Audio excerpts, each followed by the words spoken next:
Guys, welcome. I was going to introduce it a little bit differently, but I can't be asked. But welcome to the Coach Approach podcast with Phill, Phill and Dom and Teamo as our guest speaker. Our first guest speaker. I pressed record straight away without even saying hello to anyone, really. Teamo had some struggles with getting on, but Teamo, how are we? Very well, thank you, gentlemen. How are you? I'm all good, mate. is it Teamo or Teamo? Teamo. You can Teamo, call me Tay for short. which means I love you. I've been Don saying, was just boasting about being Italian and I've been saying it. pronunciation. I've been saying your name wrong for like 20 years, mate. You But never, that's what got me thinking. Have I been saying it wrong all this time? as if you've just corrected me on a live podcast. You always correct me on a live podcast. Oh, mate, now I feel a bit of a dickhead, but oh well. How is everyone? Phil, all good? All good, thank you, bro. Just finished my morning sessions. 2025 is in full swing. Pretty much a full diary already. People are killing it. Let's go. Diary already. All right, calm down, geese. Sorry. All right, so I'm only joking. No, Timo, hey, were no. you up in London or something in the last couple of days? I've been watching your stories. It's just been up in Manchester, learning Square One, which is a neurology course. So learning how to be able to help people with nervous system based issues. Really, really interesting stuff. And you just started the course. Yeah, just started it. Well, just finished it. It's a Wow. weekend course. What did you take from it? Go on, give us the biggest take home from that. You intelligent human being. Your nervous system can change, things in your nervous system can change so quickly. We'll talk about it a little bit later, but like one of the case studies is someone who's had a stroke, and with traditional like training or mobility tools, it's a very long process to help someone. But with this approach, literally like within 30 to 60 minutes, someone that can barely stand up or move their limbs without help after 2 weeks after a stroke can now stand up and move around because his brain isn't perceiving the pain that he feels as a threat as much. Do you know Crazy. what?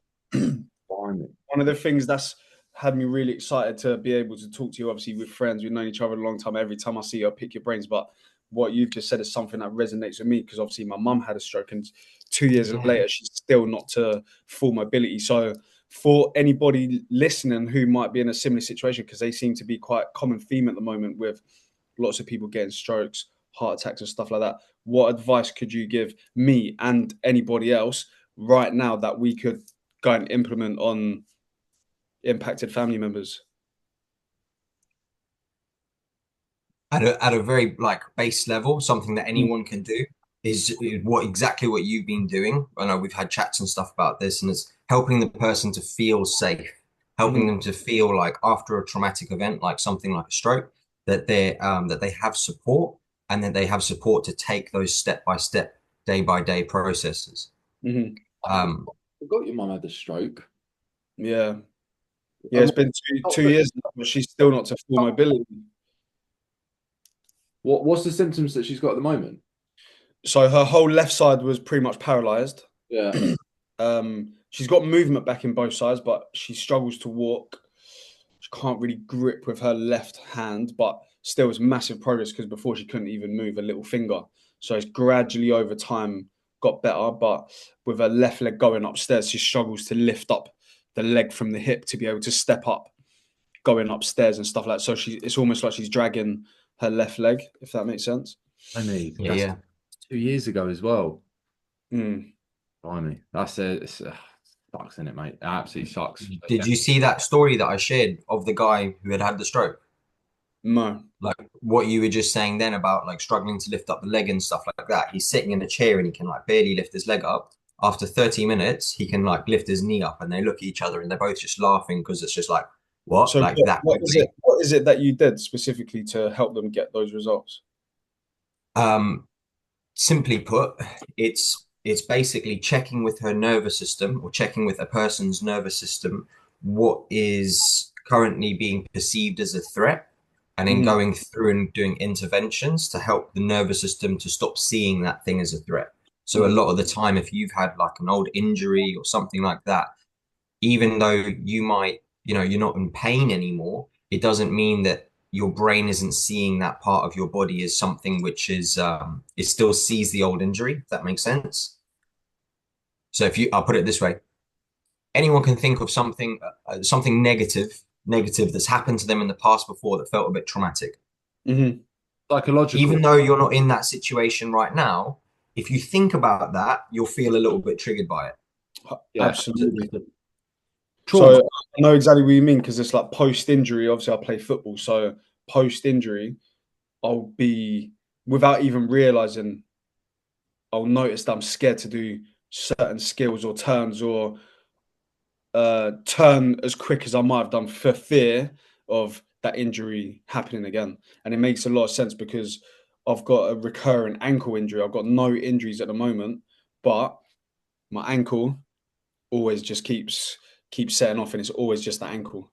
So it makes Yeah. sense what you're saying about psychologically. My brain still perceive, even though I might not be in pain when I'm playing, but my brain's still recognizing that.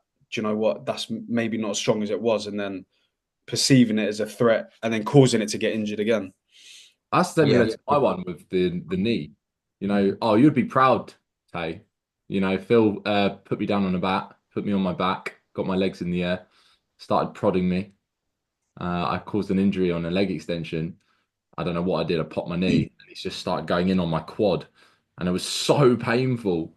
You know, like the pressure points. And he's like, yeah, does that feel good? Yeah, does that feel good? Yeah, that feel good. Yeah, what? Wait, just hold it there. Yeah, yeah, yeah. How's breathe, that? breathe through it. Breathe through it. I Infamy is was everyone. screaming, Yeah, I yeah. was screaming in the gym, and he was going, "Yeah, yeah, yeah, just 20 more seconds." Oh, in instant result, bro. Straight away, stood up, no knee pain, able to get straight back to. Yeah, yeah, yeah, yeah, yeah, Then yeah. You'd be proud, mate. And he was like, "Yes," and I was like, "It reminds me of Tay." And he goes, "Yeah, I've been trying to do some stuff that mate, Teamo or Tay. I can need to call you T. Hey, go on, Tay. Or Tay that Tay's been doing, and yeah, it did work to be fair. I so didn't do it as heavy on the leg pressing on the squats or anything. I did cancel my session a little bit earlier just in case. Uh, But yeah, Tay will know very much more about this than I do. But obviously, often where we feel the pain isn't the refer pain point or the trigger or release point for where we're feeling that pain. So it'll be somewhere else more often than not along the chain that's compromised. So it's about understanding where's compromised and how to target where you might be feeling the pain. Because someone will feel a pain in their hamstring and instantly start prodding or trying to massage exactly where it hurts. When, like I say, you'll be able to go into a bit more depth than I can regarding it. I'm still a baby in it, but the the release point or trigger point will be somewhere else in the body. I think you did Well, well. that's yeah, I've seen you've been doing some learning about myofascial release and fascia and everything like that. Mhm. Really good stuff, and love to hear that you've been able to help Dom with that as well. I think it's really important for coaches and even for like people just training in the gym to have that in their toolkit, so that when a problem pops up, it's going, all right, what tool do I need to use in this situation to help my body? And something like that, myofascial release, still use it now, use it for a long time. Really great tool. And it's really important what you were just saying there to understand that a lot of the time where you're feeling pain is not where the problem is. That's just where the symptom is, like most things. But when you Mhm. start to look at the body as like a whole system, not just like individual parts, you can then see, well, why was there excessive strain or pressure on that part of the body? Maybe it's coming from a lack of movement elsewhere.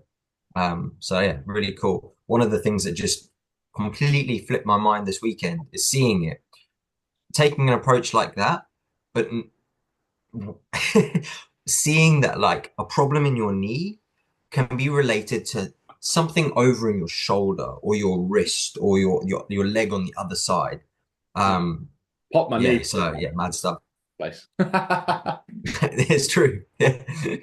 I want to dive straight into, like, obviously we've got some questions prepped for you, and we've got some questions that people online that saw we were gonna be speaking with you were Hang on, asking. did anyone else get any questions? What do you mean? I had someone asking last night about sciatica. Oh, okay. Bill, did you get any questions from your peers or anyone on Instagram? Yeah, I did actually. Did you? I was going to say I'm the only one who's come with questions at the end of the day. At the end of the day, at the end of the Zoom call. I've got loads of questions. All right, I've got questions at the end from people that wrote on my story, on the Q&A. Yeah. But we'll get cracking straight into it actually with the topic of this. For anyone who doesn't know, is actually pretty much Teamo being our first guest speaker. He's a very intelligent geezer, someone that both me and Phill do learn from, and I've actually been to Teamo to help with my own body. And I wanted to get, and me and Phill want to get Tay. Oh mate, I can't say your name, and it's really winding me up now. Teamo. Tiamo, Stay yeah. with the music. Me and Phill wanted Tay on the podcast to discuss mobility, specifically maybe for people who are working on a desk all day or are starting to feel certain joint pain. This wanted to give some touch points, and I wanted to ask Timo a few, Tiamo, my God, Tiamo, a few questions as well. And pretty much just pick his brain and think, what can we do for as individuals as well as training? What could we be looking out for? What can we be doing day to day to help the mobility? A lot of us work on a desk. Phill not so much. He's on the gym floor. I classify my job as a desk job anyway, so hence why I'm quite intrigued. And then what people can be doing. So yeah, I've kind of wanted to give you the floor with this, Tay, in terms of what we can be doing as individuals, between the ages of 18 to, even 50 years old, 18 to 50, 18 to 40, to help our posture, structure, mobility, neck, maybe hunching over a little bit, stuff like that. And what can you recommend to people who will be listening to this podcast? At a real simple level, just like an overview for everything. Yeah. Um, Let's say people maybe already training a little bit, they've got some issues in the shoulder. What would you recommend, as a staple for yourself that you kind of do, or you recommend clients in like a foundational level? it's at a foundational level, it's just hashtag get strong everywhere. Yeah. A lot of people will either not be moving often. If you're sitting down at a desk, you stay in the same positions all the time. And then maybe we never go into the opposite positions. We never train those areas. Or we go into the gym afterwards and we're used to being in a position like this. Then we go and train in a position like this in the gym. And we only train certain areas of the body. So other areas don't get really moved, don't get trained. That'll start to create some imbalances long term. And what we were talking about earlier, your body will create a compensation to deal with imbalances, but you'll feel that. You'll feel that as tightness or some discomfort or some pain or injuries will pop up. And when your body runs out of, obviously you're better off when you're younger. When your body runs out of ways to be able to compensate, then it's kind of stuck in the way that it moves. And then that is generally where you get people with chronic injuries or chronic pain. So making sure that you move often throughout the day, really helpful. Even if it's just do a couple stretches, move wherever feels good to move, go for a little walk, get up from the desk, do a couple squats or something like that. That's a nice positive input to sitting down all day to be able to just help your body to kind of break free from that mold that you'll be building yourself into when you're sitting down a lot. I do that. I've set a timer personally. I set a timer of 45 minutes now. I've only recently started doing that, of moving after 45 minutes, no matter what I'm doing. Obviously, if I'm in the middle of a check-in, I'd finish the check-in. But I'd go out, stand up, walk down the stairs, get away from the desk for like 2 to 5 minutes, and then I get myself back on. That's something I've implemented recently, to be fair. Nice. Mm. So with that, maybe what we can do is we've got some exercises that we just recommend for everyone. It's kind of like you guys brush your teeth this morning Mm-hmm. and last night. Yeah. Yeah.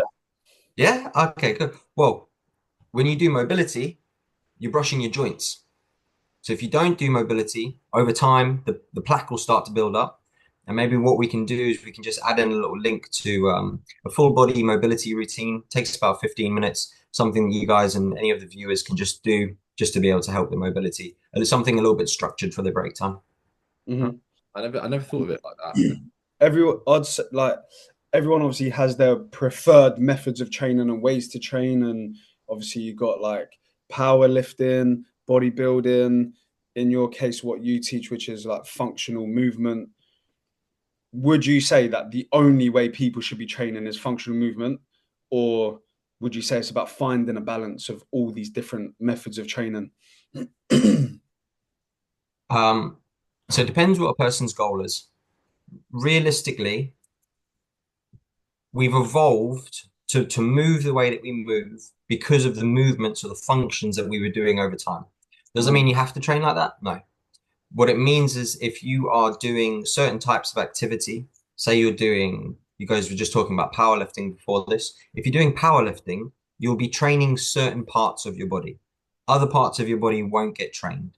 Mm-hmm. So what you want to do is just make sure, again, hashtag get strong everywhere. If you're doing certain activities, like I had a client in who's he's doing powerlifting, bench presses 140, but he's now getting shoulder pain, so he can't move. So for him, does he have to stop doing that? No. Does he have to decrease or regress what he's doing a little bit? Maybe not 140, bring it back down to wherever is your pain-free movement limit? Yes. Then what we can do is start to build the body back up so it has the capacity to meet those demands. Because the main thing is, if we think of injury, the equation for injury is injury equals demand greater than capacity. So if the demand of whatever you're doing is greater than your capacity to do it, you're going to get an injury. Mm-hmm. Right? Would So you as say long as it's important? How would you like going into the gym as well? Like, what would be? I know we've had a training session, but some clients, and I will talk to clients as well, warming up. A lot of people say, "Oh, I warm up on the treadmill for 5 minutes. That's my warm up." What would you say to people like that, or say that? no, it's like it's what we got taught on our personal training certifications, right? Yeah, Like when you do a warm up, jump on a machine, try and aim for a machine that's using the body parts that you're going to be training, and then go into your sets, your exercises. Maybe do your first warm up set at 50%, your second warm up set at 75%. Fine. Um, you can kind of get away with that, but like I said, over time, the less options that you train, the less options that your body has, the more likely it's going to end up in pain. So there's that video that I just said we can pop up for everyone. That will contain movements which are basically everything that each joint can do. And if you do that each day, it's like brushing a whole tooth. And if you brush all of your teeth, then they're all clean. Then they're all work properly. So same with the joints. So when we talk about someone who is going and jumping on a treadmill, for example, they're getting their bodies warm, they're increasing circulation. It's like part of a warm up. But what if we could make that more effective? So rather than just using a treadmill to warm up for, say, for example, training shoulders, what if we did movements that were specific to shoulders that would warm up all of the things that contribute to all of the movements at the shoulders? That way, we're starting to get basically some warm up sets in, but we're also making sure that it's for everything that the shoulder can do. Because again, like we said, a lot of the time people will have pain or injuries popping up because they've either haven't trained in or maintained anything, or they've trained certain things but haven't trained other things. So if we start to do a warm up that works on everything, then that will help to improve our warm ups and our performance in the gym. Yeah, that makes a lot of sense. And I feel like in a environment where most people purely train just because they want to get a body goal, as opposed to training to better how they feel, people neglect all the things that you're saying, because that's not as important to them as just being like, I want to gain a bit of muscle, or I want to drop some fat, or I want to look good for this holiday coming up. I feel like you're talking about me. But that was going to be what I want. that was going to be one of my questions. Was, like I say, where we live in a world where everyone is just so body conscious, and like I say, most people train purely just for getting a body result. Are people able to grow muscle or drop fat following like a program of yours? So as well as working on mobility and feeling better and moving better and longevity and being able to exercise, are they able to do those things like drop fat, gain muscle? Yeah, absolutely. As you guys will know, changing your body composition, well, at least decreasing body fat, is largely down to what you do in the kitchen, and then making sure that you're doing enough activity, whatever the activity is in your day-to-day life. with regards to aiming towards specific goals like increasing muscle mass, the way that you increase muscle mass is Overload. progressive overload. So if you progressively overload everything in a good balance, is there any reason you shouldn't be able to gain muscle mass or strength? It's Yeah. just making sure. Go on. That's really weird that you just said that. I was just editing a part of our previous podcast that Phill was chatting about, and we were chatting about progressive overload versus progressive stimulus. So my view is that it's progressive stimulus, not always progressive overload. So yes, they come hand in hand, but you could go up in numbers of logbook, for example, and say you're getting stronger, but your stimulus to that muscle can actually get worse if your technique just starts going out the window. Mm-hmm. Would you agree with that? Let's put it. We've gone off tangent here instead of mobility. Now we're talking No, no, about, yeah. but yeah, crack on. Like, what do you reckon? Well, this ties into just like everything's kind of like on a scale. So you can aim more towards strength. You'll still be getting a stimulus, but it Yeah. will be a stimulus that's more based around your nervous system than it is around your muscles. Yeah, that's Whereas what if you're I was gonna ask actually. Yeah, because we trained a lot with like we trained heavy when we did train together. Like you're fucking strong. Uh, but is there a difference then for you, like training for mobility strength or joint strength, than it is training for increase in muscle mass? Does that make sense? You know, there's yeah, you put that different side to side. yeah. So if we say that mobility is where flexibility and strength meet. Flexibility is the space that a body part can be moved in, and then mobility is where you have the strength to move within your flexibility. Yeah. Right. So realistically, mobility training is just specific strength training. It's strength training, but a lot of what we commonly think is strength training, say for example, a back squat, a bench press, all of these things, they will get you stronger at those movements, but they're more training those movements as opposed to making a joint healthier or better. You make a joint better at doing those movements, but for example, a lot of people that do powerlifting will end up with impingements, restricted movement, pain injuries, those kind of things, really common because essentially what you're doing is going, all right, if we have 6 movements, but when we train this, we're only training really 3 of those movements partially. We're not really training a whole range of motion. Can you explain Over that, time, listening and can't see that? say again. Oh, someone is listening. So Yeah, if yeah. you train a range of motion which is not your full range of motion, over time you're not going to maintain your full range of motion. Again, that's just going to mean that your body gets limited in its options to move. And if you keep forcing it to move with heavier and heavier weights, it's like anything. If you take anything and you apply enough force onto it, at a certain point, it's not going to be able to handle that force. You're going to have a break or some sort of injury.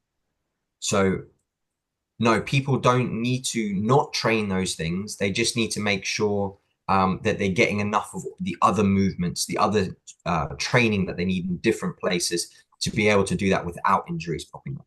Does that make sense? Yeah. So with difference between strength training or hypertrophy training is with hypertrophy, the stimulus that you're talking about is more of a mechanical tension stimulus. Yeah, that's it. So you can do strength training and never hit failure and still increase your strength week on week. Yeah. Whereas with hypertrophy training, you don't have to hit failure, but very close to proximity of. So with strength training, it's more about just increasing the load over time. Whereas hypertrophy training, what you're looking to do is you're looking to, it's called involuntary velocity loss, which just means you aren't choosing to slow down, but because you're fatiguing, then you're starting to slow down. That tells your body, all right, lads, right, we have to push more now. And so then that will start to increase the amount of force production or the amount of mechanical tension on the areas that you're training. And when you get stimulation, when that's happening, so everything's activated, your high motor unit thresholds are activated, then all of a sudden you'll get a signal that goes to your body that says there's a reason to make the muscles bigger now. And that's the main difference. Reps to failure. Yeah. Yeah, the effective. stimulating reps. Yeah, the most stimulate. I actually posted about that yesterday. Weirdly, the last 5 reps away from failure are the money makers, are the ones that you need to collect. I explained it for anyone who hasn't seen my post. You want to collect these effective reps, and those last 5 reps from failure are the ones that are the most effective. So you want to collect them over time, which then signals growth. And do you know what I Yeah. find? I find that with clients, especially why they feel having me around is, and probably you as well, Dom, and you, Tay, when you were a personal trainer, is people find themselves just stopping as soon as they feel that burner a little bit tired when they can get that extra 4 to 5 reps, and having you there as a coach helps you get that little bit more out of them, which helps them see a bigger difference quicker. Yeah. Because a lot of the time, what causes people to stop a set is just their perception of effort. Mm-hmm. So when you perceive I can't do more, that's kind of like what we were talking about earlier. Then you stop effort. But a lot of the time, as we all know, when we first started training, it was like, yeah, we do a couple reps. Oh, cool, done. Yeah, that feels all right. But Yeah. actually, you can do so much more. I was in the gym last week, and there was like a young lad who wanted to jump in on a piece of machinery with me. And he did a set and he did exactly that. Like he stopped, he had way more to give. I said, all right, that's cool. Do your first 2 sets like that. On the third set, I'm going to take you to failure. And he did a whole other set. And he just turned around. He's like, I've never worked that hard in my life. And it's just Yeah. Yeah. like, it's just because you don't have, that's why having a spot or having a trainer is so helpful because it gives you the extra support that you need to be able to do more. Absolutely. And that's what I guess Phil does that. And when I did it as well, Phil puts clients based obviously on how they are and what their skill level is, gets them to that point that they wouldn't do that on their own. As an online coach for me, I do it all through videos now. And the way I do it is I need to see your breakdown of technique, to see that speed of the rep slow down. That's where I need to, that's what I'm looking for after technique. And I think that's really important as well. Like people need to learn to train to that point. Yeah, yeah. And while we're on the topic of how all three of us are either personal trainers or have been personal trainers, when and when I first started seeing you working at the gym as a personal trainer, I saw that you were busy there, and then I saw that you left all of a sudden to do your own thing, but you weren't quite established with what you're doing. So, what prompted you, or what made you pursue this avenue and route that you've taken compared to seeing yourself as like just a successful personal trainer? To be completely honest, what happened at that time, I was already exploring with like different modalities, holistic health, looking more at meditation, different ways of being able to use exercise as forms of medicine for people. Um, but what happened, I had some personal life circumstances pop up, and basically, universe just like picked me up and put me in a different position. It was like, right, now you have to do this. So at that time, that wasn't actually a choice of mine, Mm-hmm. but it did make me switch up what I was doing a lot and kind of push me more towards where I am right now. Um, I've got yeah, a quick question after that actually, which I haven't asked you before. go on. How is your training, or sorry, how is your knowledge advanced over time, and how has your some of your practices changed over time based on your knowledge? Like, were there things that you're doing now that you weren't previously doing, and things that you were thinking? Do you know what I mean? How has it evolved from when you started to like? Because there'll be Yeah, things that we've done. I'm sure me and Phil believed in the beginning, and now we look back going, "Fucking hell, glad I don't What do that we anymore." spoke about gym beliefs in in In our first. beliefs, yeah, exactly. So yeah, it's, what was the beliefs, or what were you like? I don't know, not preaching, but this is what you believed in. Now you don't, and how has it evolved? yeah, yeah. Um, well, as every young lad starts off when he's training to get big and get a six pack. One of my mate's Grown up. brothers saw me training at the gym. Hey, I said I still haven't grown up. I'm still trying to do that. it's Sorry. a full sort. You build one thing, you maintain it. You work on the other stuff, you maintain it. You want to just do that continuously with everything. Um, but I was training in the gym, cables, abs, and one of my friend's brothers saw me, and he was just like, "Oh, let me give you a strength training program: squats, bench press, overhead press, rows," and it was pretty much day on, day off, powerlifting style. And he just said, "Just do this for like your first 2 years of training, and you'll get all your numbers up enough." That don't think about like muscle mass, you'll get stronger, and because you're stronger, you'll get more muscle mass. Um, that was good until we were out on this was when I was like 16, 17. So we're out on like a college trip somewhere playing football in the evening. Someone kicked me in the foot, shout out Connor Byrne, and broke my foot. So I I'll now still spent get him 6 sometimes. I'll get him back for you. Don't worry. my God. Oh wow! That Oh wow! Just If he doesn't see this, I'm joking. I'm he's on a joking. hit list now, isn't he? like Arlita Tyson, he's like, get him for me. No, he's a good lad, obviously, just playing around. But that caused me to take 6 weeks out. Couldn't do all my usual training, couldn't put weight onto my foot. And it changed the way that I was thinking about actually now I'm not able to move as easily as I could before. My quads were blooming massive. I couldn't fit into any of my chinos at college. So I pretty much just kind of shuffling about, less mobile, and obviously couldn't weight bear. So when I came back to training, I had someone else approach me in the gym who saw because I was squatting like 170, I was about 5 reps, three I remember sets. seeing you in the gym once, and you must have been no more than 75 kilos, and you were squatting 50 kg more than I was capable of doing. I was like, how? And I probably weighed 20 kg more than you. Yeah, yeah. It's ch- chipping at it every evening. Life circumstances, gym was like a nice place to go to in the evenings. So I just Mhm. spent a lot of time there. But when I came back to it from that, I kind of started approaching, all right, well, rather than just going for heavy, let me down do other things that are going to challenge my body. Um, and then start getting into a little bit more of just different movements. So that kind of was like, oh, I can do lateral raises now or these kind of things. So I started just experimenting more with different movements. And then when I went to university, I'd already done my personal training qualification. Going into the studies, that was part of the curriculum. So you'd get your PT qualification there. But because I'd done that, I then basically applied for an internship with strength and conditioning specialists. So I went and started training athletes, doing more athletic Olympic type movements, strength and conditioning based stuff. And that was really good because I liked it. It was fun, pushed my limits, more fitness, more athleticism kind of stuff, working with athletes, even coaching one of my professors. And problem was when I came home at Christmas that year, mum had a knee injury. Yeah, I can't do anything to help you. Sorry. So I didn't know how to approach that. So in my third year, I asked one of my teachers, should I be a physiotherapist? And he actually said, don't do that. Do this module, learn how to do physiotherapy without going into a very saturated industry. And at that point, I started having experiences with meditation, breath work, stuff like that. And I started realizing, wow, the way that you do anything can become an exercise or a form of medicine.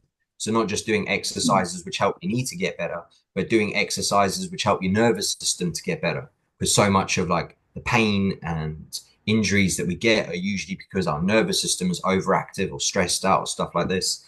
Um, from that, I then started going into more of like functional movements, learning how to move all of the parts of the body at the same time to do certain types of activities. So we can even think of these as squats, lunges, throwing movements, stuff that you would see in sports. So we're getting more sport specific, but we're keeping in mind that everyone's going to have some sort of injuries. Mhm. And the main thing that's changed now is going from human movement, so like locomotion, gait cycle, the way that we walk and run. You guys probably saw I did a lot of training like that a few years ago. It's really good for helping your body to kind of feel young again, right? But then if you apply that into jiu-jitsu, like I started going to jiu-jitsu, and you've got 120 kilo fucking powerlift, excuse my language, 120 kilo powerlifter on top of you, you're trying to use what moves well against someone that's just a huge lump. So I Mhm. went, all right, what do I now need to do to be able to maintain the ability to move well, to be able to maintain good posture, mobility, and also be able to have good levels of force production so that I can do more in difficult situations that need that. That's when I started getting into the type of training that I do now, which is a case of train everything to be strong and train it to be as strong as possible. Know how to make sure that you can address any sort of limitations along the way, and then you can pretty much do anything. Mm. So did jiu-jitsu change that for you then? If you didn't do jiu-jitsu, you probably wouldn't be training the way you are now. Yeah, it was one of those things where again, it's like because it jiu-jitsu is such a high level of or high volume of cardio and exercise. It's like you did an arm wrestle, you went to 1 rep max on any body part with your whole body for like an hour multiple times a week, like you'd be blasted. So the ability to train outside of jiu-jitsu without just fatiguing yourself to the point where you're tired when you show up to sessions, you don't feel strong, or you're not making progress in your other training became really limited. So I needed to look at, well, rather than doing more lots of full body movements, which is just using up more of my volume and intensity, more of what I can train during a week, what if I actually now started going, let's train everything, but specialize and decrease the amount of volume that I'm doing so I can still train and make progress, but with way less volume. And then I can take the spare volume and use that in jiu-jitsu. Mhm. Interesting. Yeah, no, very.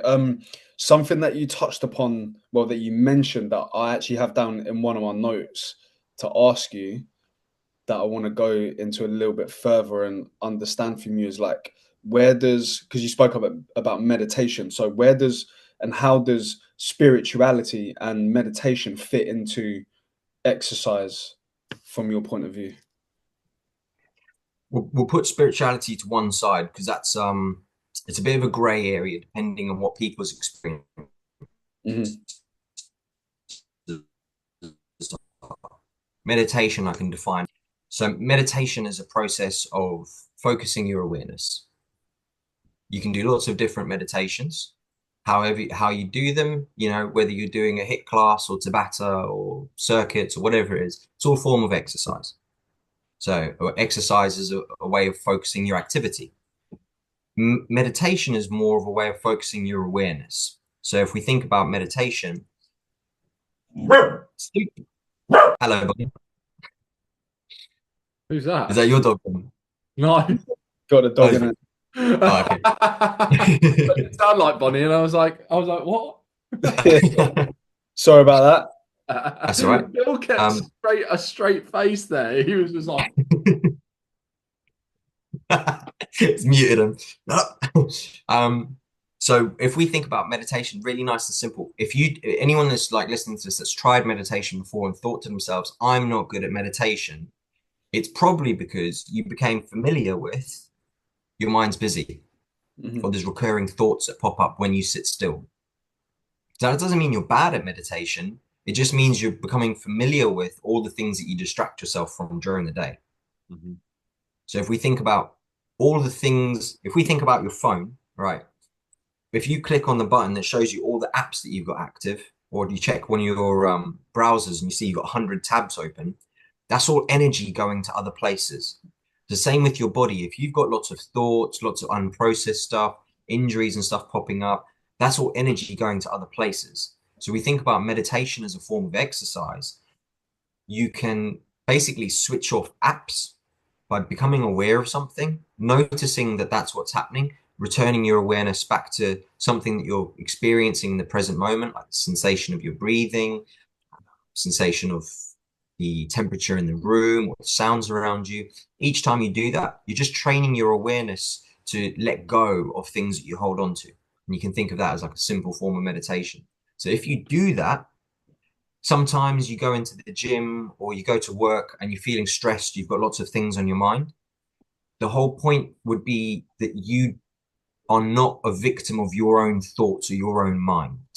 So your mind is a great tool, but when it starts to become busy or overactive, it's really helpful to be able to meditate or mediate where your awareness is and bring that back to the present moment so you can focus your energy on what you're doing at the time rather than feeling like distracted or overwhelmed by other things that are going on in your life that aren't present for you, right? Does that make Hmm. sense? Absolutely. Does that I answer your question?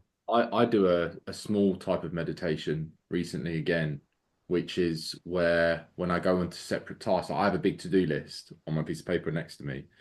And then when I'm in one task and I need to go on to another,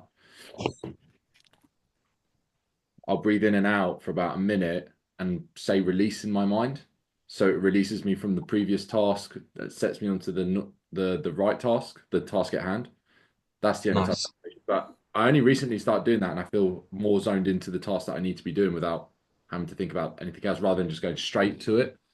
And I found that works really well for me. And that's the type of that's I guess that's a form of meditation.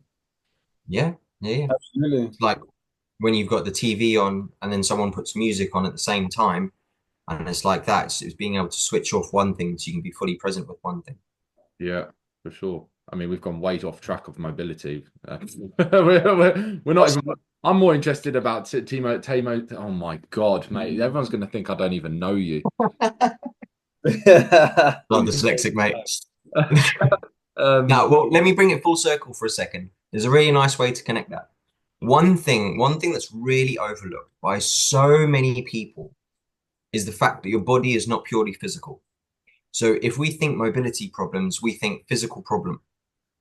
The issue is that anything that has not been able to process, that we haven't circulated through our system, right? A thought about that thing that happened last week, or something that happened this morning, a person that cut you up in traffic, or something that's been going on in your personal life, right? Anything where you are experiencing the same repetition of emotion, form of stress over and over again, your body's having to process that. And your body will process different emotions in different ways. So if you, for example, you're constantly in your fight or flight mode, right? You're dealing with stress. You don't know how to regulate your body back into rest and digest relaxation mode, but you're dealing with constant stress. The chemicals that help you to deal with stress, like adrenaline, are produced by your adrenal glands, and those sit on top of your kidneys. And your kidneys are at the base of your rib cage.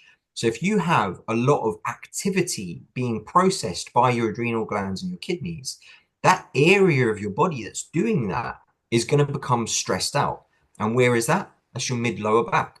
So if you feel just at the base of your rib cage, that area, you put your hands there behind your back like that, you'll feel where your kidneys are. So if you're constantly dealing with stress, high levels of adrenaline, that area of your back is going to have more dehydration and more strain. So you might have a bad back that's something to do with sitting down in a chair. And we go, well, it's because you're sitting down a lot. But it might be because you're drinking 5 coffees a day and dealing with lots of stress, and you don't do exercise and you don't have other outlets. It's all right. It's all right. So if you start having stress from different areas in your body, that can show up as inflammation, immobility, pain in other areas of your body, like your back, like your shoulders, your neck, your hips, and all these kind of things, which actually are more related to organs or those kind of issues in your body than it is directly to mobility.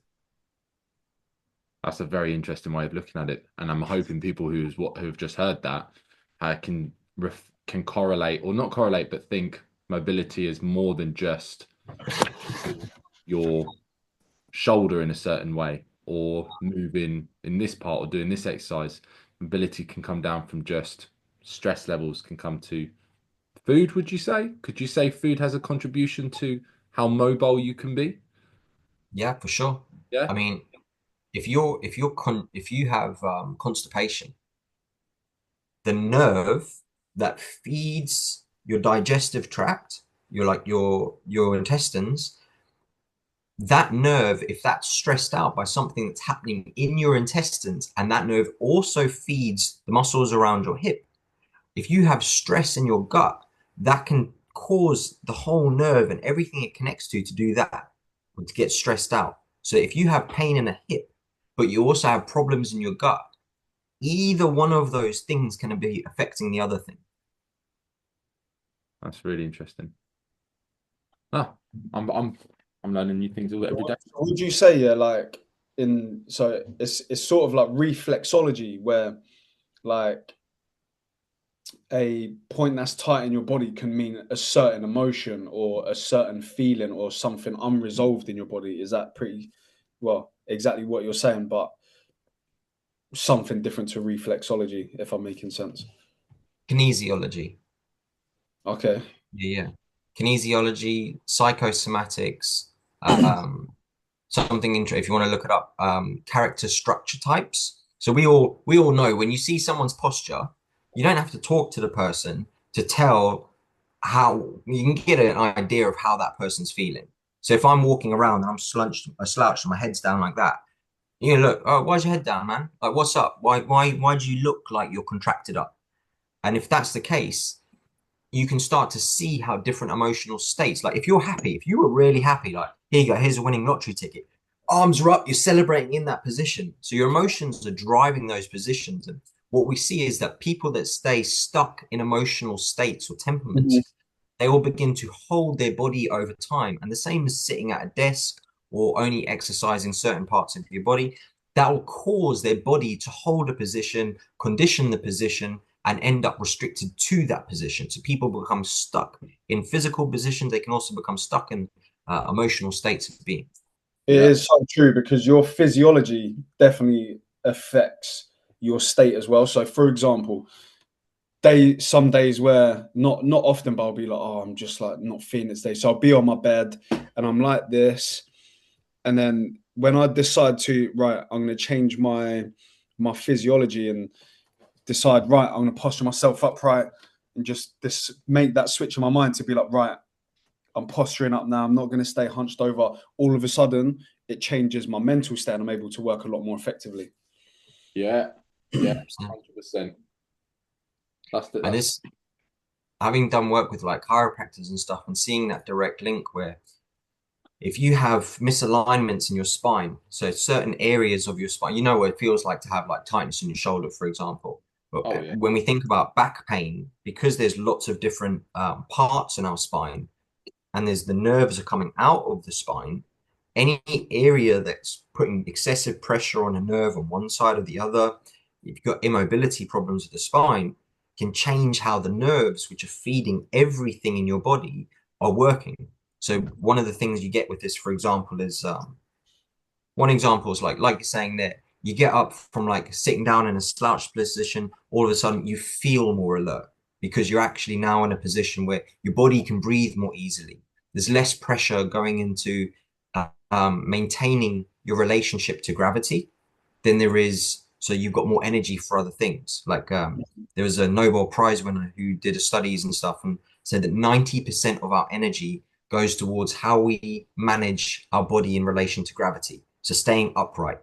When you see people that are, you would have seen people like walking around sometimes and it just looks uncomfortable. It looks like they can't move freely or they're dragging their body parts around.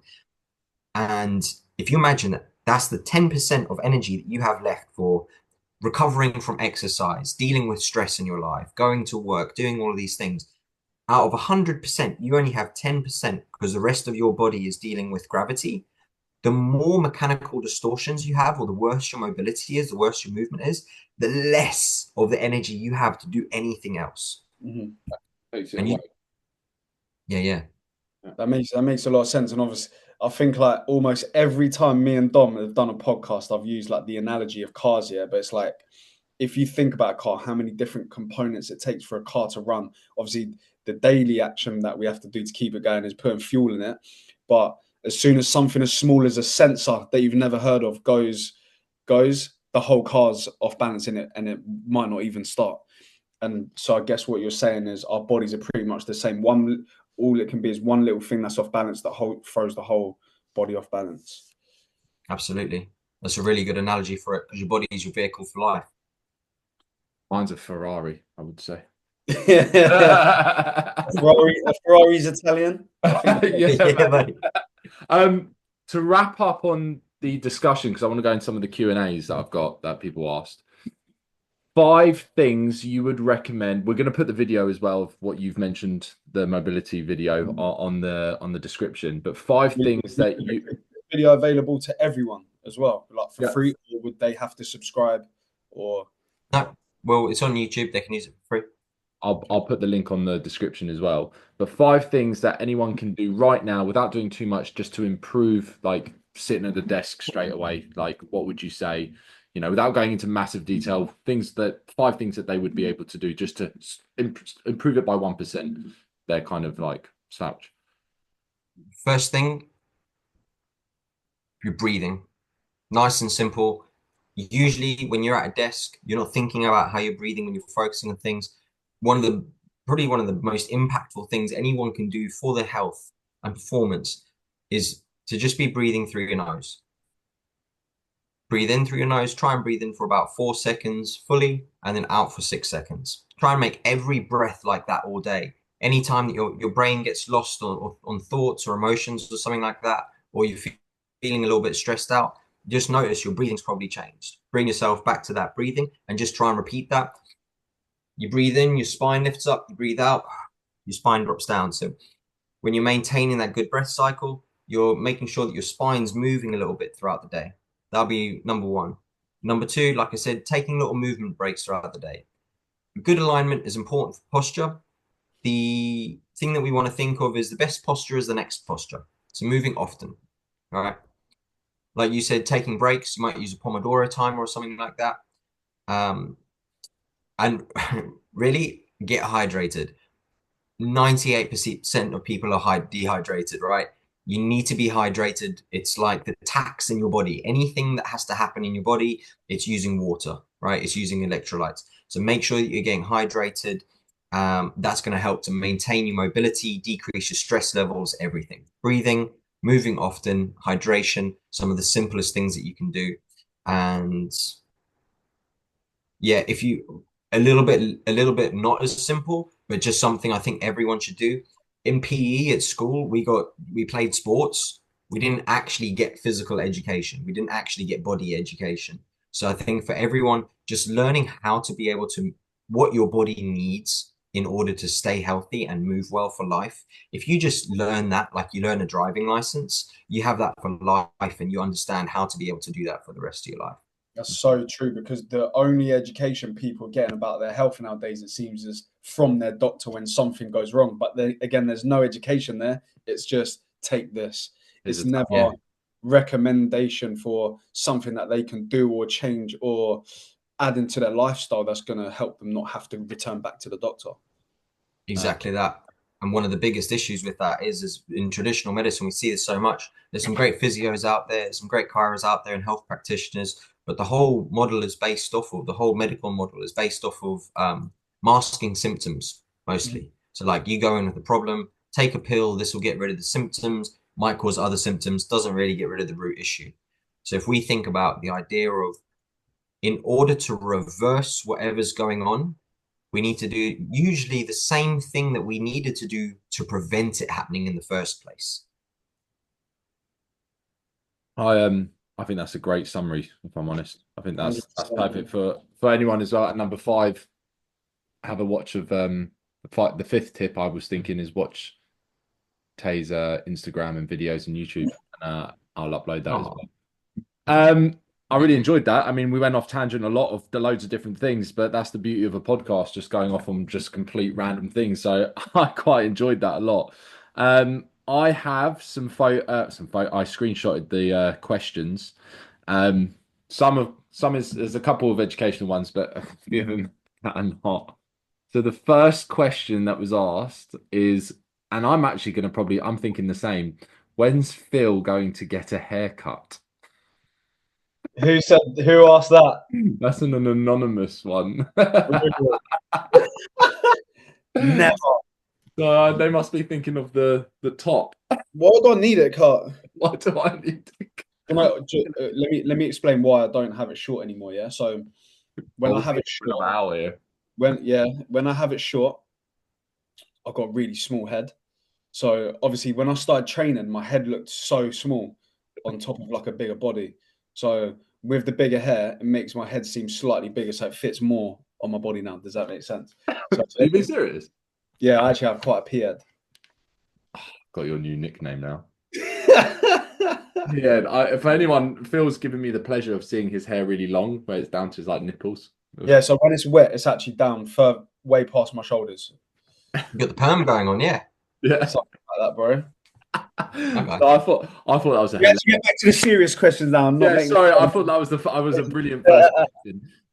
The second question, I suppose we could all ask this. It's not specifically for Tay. Is it possible to lose fat whilst gaining? They put getting. I'll repeat that. Is it possible to lose fat whilst gaining muscle, or we have no choice to get through either cutting or the bulking period? Who wants to answer that first? Possible. Personally, I think you can, and I have done so myself. And I think that's largely dependent on a lot of factors and things, yeah.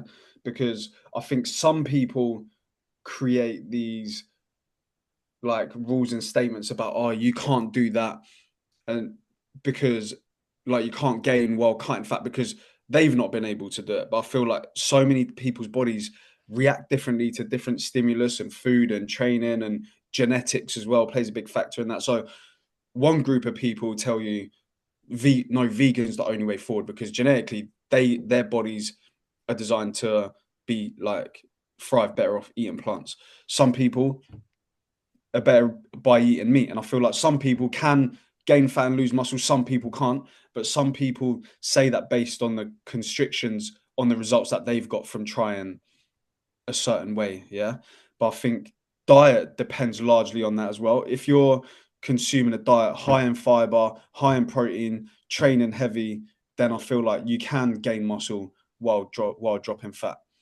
But again, some people might be able to, some people can't. But that's based off my experience. Fair play. Tay? You can create a more dramatic drop in weight by just targeting weight loss for sure. And it's like one logical process at a time. If someone hasn't done it before, they don't know about calories, they haven't explored with that kind of stuff, they might think I can only do one thing or the other thing.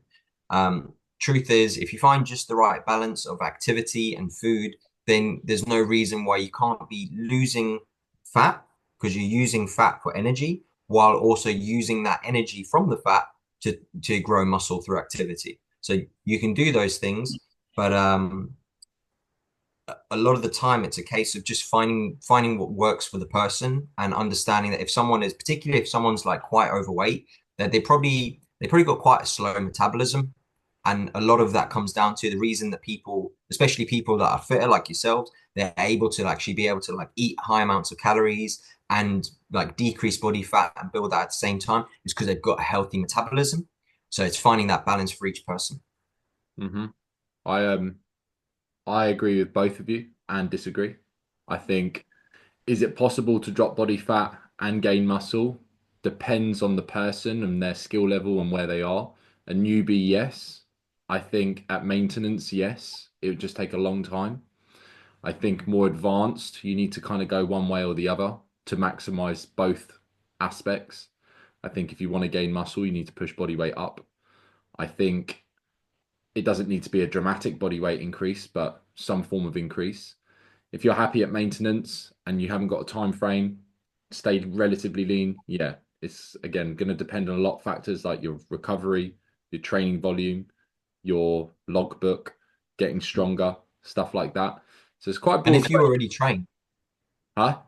and if you already train, Yeah, exactly. And I think, at the moment, for me personally, I haven't really moved too much on the scale in the last 6 months, like really, really slowly. I feel like I've been gaining a good solid amount of muscle tissue and minimizing the body fat. Like I've been going up very, very slowly, like slower than I've ever done. And I feel in the best shape I am at the moment. So yeah, it depends. I mean, where you are as well. I think if you want to make the most of both, definitely. I mean, I've had clients who have lost 20 kilos and look incredible as being a newbie because they definitely gained muscle whilst they were dropping body fat for the first, half a year. So yeah, hopefully yeah, that. if you haven't trained before and you start training, you will start seeing gains of muscle mass. You start Absolutely. getting to a more advanced level, then it becomes a little bit more specific. Yeah. Definitely, I see that with new clients that take on board that have never trained before. They'll lose a huge amount of weight, but they'll also gain a huge amount of strength at the same time. But then over time, as they become more skilled, as they progress, you start to see the different rate of each one slowing down in one way or another, depending on Mm, diet. So, absolutely. A lot of factors to take into consideration. Third question. Who's the strongest? I guess out of us three, I would say I'm the weakest. I'd say I'm the strongest. I'd say Tay's the Yeah, strongest. I'd say Tay's the strongest, yeah. And this is what I say is I remember seeing Tay he was like nothing of him, super lean, abs shredded, squatting 170, 180 with ease, 10 reps. And I was like, how on earth is this kid doing that? Big Phil's walking past with big shoulders like this, going, what, bruv? No, I mean, like I think we'd all love to be able to look like Phil's physique, I right? know. Dom's physique. I'm not the biggest one out of us, but hashtag get strong everywhere. I would say, yeah, Tay is the strongest. well, I'd say that probably also depends on, yeah, overall Lift. Taylor's the strongest, but then it depends what lifts we're doing as well, though, Yeah, or yeah, what yeah. exercises. Because I when I reckon some of you. yeah, I've Sorry, trained go on. with Teamo before doing functional movement exercises, and I've been unable to do what he's doing with ease. But then, for example, if it comes to like a dumbbell chest press, I'd probably outlift Tay. But overall, full body strength, if we're following his training regime, he's no doubt going to be stronger than us. So Tay's the strongest overall. Phil's strong in certain movements. I'm the weakest, but I'm the most sexiest. So I win. What's it all for at the end of the day? Oh, the next question is for Phill. Is Phill still on Herbalife? Why all these questions for me? Not two. No, to put it simply, no, I am not. I haven't been for a couple years. That's not to say that I'm not doing it because I don't believe in the products. I wouldn't have sold the supplements if I didn't believe in them. I occasionally still take them for myself. If someone asks me for supplements, I don't sell them, but I do recommend them to some people who might be living a lifestyle that where they're going from eating 10 McDonald's a week and don't like eating breakfast. Then I'll say, all right, cool, here's a healthier option for you. But no, I'm currently not affiliated or anything to do with it at this point. That answers the question. I mean, nothing I can say to that. Or Tay. This is the last one, which actually we pretty much answered anyway. Things we can do to stop hunching forward all day in a chair, which is probably down to what you mentioned before, isn't it? That was one of the questions I had as well. Just to add a little bit more on top of that question, so you can just answer it all in one. Like, what are some of the do's and don'ts day to day that we can take in one, correcting posture, and two, not letting bad posture creep into our lives? Cool. Let's do the first part of that, and we'll have a look at the second part of that. Mm-hmm. So just say that again, please. You say that because I need to run to the toilet quick. What are some of the things that we can do day to day? You spoke a little bit earlier on about moving every 15 minutes and things like that, but for the average person watching, what are some of the things what else are some of the things that we can do more of day to day to not let bad posture creep in as we age and get older and our fascia being more constricted? Like, what are some of the things that we can just do to not let those things happen? Yeah, so there's a generic one, like do some sort of stretching, some sort of like moving your body, lengthening areas of your body that are usually quite contracted up when you're sitting down. So most of the time, people are always in this like forward position. So we're Mm-hmm. spending time stretching and breathing, opening up like that.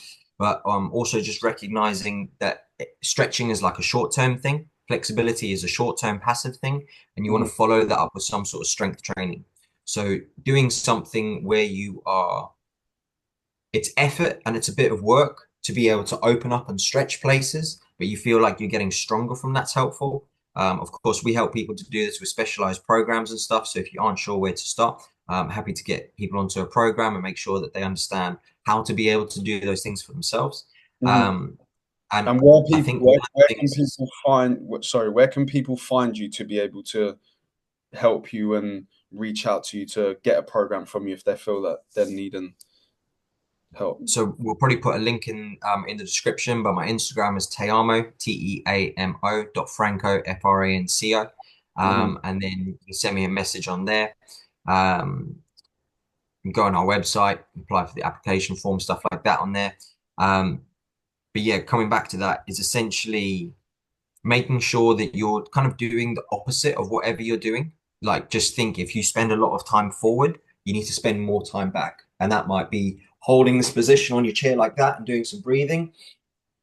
You probably feel a big stretch when you do this. Or to be aware of how posture problems can kind of, or mobility problems can creep up day on day, like over time. It's just, if you start getting symptoms from your body of tightness or restriction, or you can't do movements, take that as a yellow light, right? Think of traffic light system. Green is all good. Yellow light is maybe pay attention to those symptoms. Red light is where your body's like, I'm going to cause pain because you're not paying attention to the symptoms. So just be aware. Try and get things before they turn into problems by just paying attention to those subtle aches and pains and stuff like that. If what you're doing in terms of like trying to do movement in between doing things, rotate your spine, do some stretching, do some mobility. If those things, if they're not getting rid of your symptoms, see someone like myself that will be able to get to the root cause of why that's actually happening, so you can learn how to be able to do things in your day-to-day life that can actually make sure that prevents that from happening. Love that. The very last one from me, which I think a lot of people will actually probably think, why haven't I asked this yet? Yoga for mobility, yes or no? No. Short answer, no. He was going, oh, no. Don't want to offend Yeah, you can people, say, I but don't want to offend anyone, but yeah, definitely not.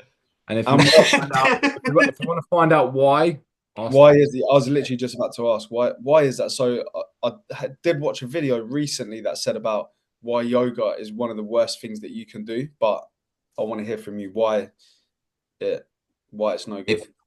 if we so much of what we see in the fitness industry is labels for things, so we call it yoga. But if we get rid of the label yoga, and then we just look at what's actually taking place, a lot of repetitive movements, a lot of excessive ranges of motion. So it's more about like, there's a the same way us lads in the gym, if I put on an extra couple of kilos, you two are going to go, I'm gonna do an extra couple of kilos. You get the same sort of thing in like stretching classes where it's like, I can stretch further. And it's like, is that a good idea for your back to be in that position again and again? Like, is that causing discomfort? Is your body showing signs and symptoms of pain or mobility problems? So if we do a lot of repetitive motions, particularly excessive ranges of motion, and then we couple that with lots of passive stretching, we're essentially like, our body's meant to be stretchy. We're meant to be able to bounce back from things. But if we take away that bounce and we don't train strength as well as flexibility, right? Then we're going to start to have issues. I've worked with lots of people who are yoga teachers, people, particularly one lady who's got like hypermobility and she's a yoga teacher. Does she have to stop doing yoga? No. However, does she need to make sure that her training is not only yoga?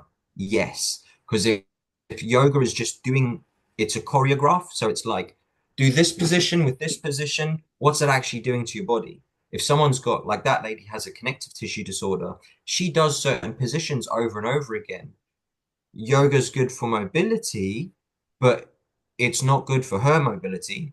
But she can still do those things if she makes adjustments and trains her body outside of yoga. So it's kind of just Finding the making balance sure, of both. yeah, finding the balance of both. If we think about it like nutrition, you have to make sure that you get the right macros, the right vitamins, the right minerals. If you don't, it's going to show up as signs and symptoms. Might be weight gain, might be weight loss, might be getting an illness or something like that. Just making sure you're giving your body everything that it needs. Mm-hmm. What a lovely finish, mate. I appreciate that. Thank you very much. Well, thank you, Guys, let's Pleasure. Thank a you for having photo. me. Quick, I'm gonna do a screenshot. Oosh. Cool. That'll be on the Instagram post. Tay, thank you very much for being our first guest speaker. I've really enjoyed this one. I hope Phill has as well. And guys, thank you for listening. If you got any questions, please reach out to either myself, Phill, or Tay. You'll put his Instagram in the description as well, along with the YouTube video. And guys, we'll see you on the next one. Thank you, boys.